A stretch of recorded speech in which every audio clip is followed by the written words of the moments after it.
ధర్మస్థల వ్యవహారంలో ఈ కొత్త మలుపు ఎవరు, దగా చేసింది ఎవరు అనేది తేలాలి.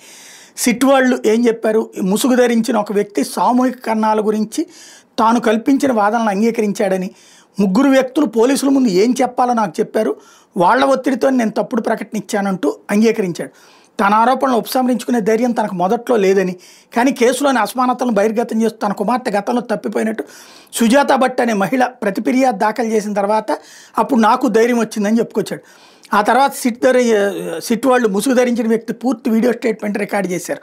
ఇది పెద్ద కుట్రను వెలికి తీయడంలో నిర్ణయాత్మక పాత్ర పోషిస్తుందని ఇప్పుడు భావిస్తున్నారు.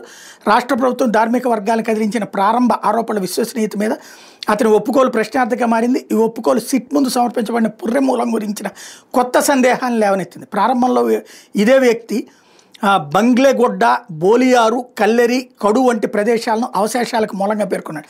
అయితే ఫోరెన్సిక్ నివేదికలు పురుషుడిదని నిర్ధారించిన తర్వాత వందల కొద్ది మహిళల మృతదేహాలను ఖననం చేశాడనే అతడి వాదనకి విరుద్ధంగా జరిగింది. అక్కడ ముసుగు ధరించిన వ్యక్తి గురించి గుర్తించిన 16 ప్రదేశాల్లో అస్థిపంజర అవశేషాలు 2 మాత్రమే కనుగొన్నారు. వాటిలో ఏవి సామూహిక స్త్రీ ఖననాల వాదంతో సరిపోలేదు. ఈ అసమతుల్యత సిట్ దర్యాప్తుదారులని ధర్మస్థల పవిత్రం దెబ్బతీసేందుకు బాగా రూపొందించిన కుట్ర జరిగిందని అనుమానించడానికి దారితీసింది.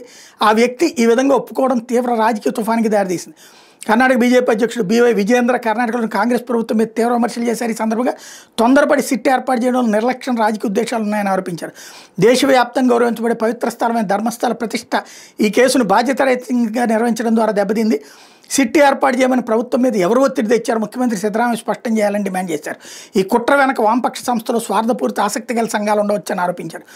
ఫిర్యాదుదారులు వాళ్ళని నిర్దేశించి వాళ్ళ పాత్ర మీద దర్యాప్తు చేయలేదు, కుట్ర అని ఉప ముఖ్యమంత్రి డికే శివకుమార్ స్వయంగా చెప్పినప్పుడు ఎలా అన్నటువంటిది. ఇప్పుడు అసలు విషయం ఏంటి అంటే, ఎవరు ఈ వ్యక్తి, ఎట్లా, ఇతని పేరు భీమా అట, పారిశుద్ధ్య కార్మికుడు భీమా అట. అతను ఇప్పుడు పేరు డిస్క్లోజ్ చేశారు, అతని ఫేసును మాత్రం దాచేశారు.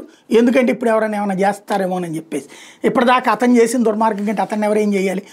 ఓవరాల్గా ఎవరు అతని చేత ఇదంతా చేయించింది అది తేలాలి.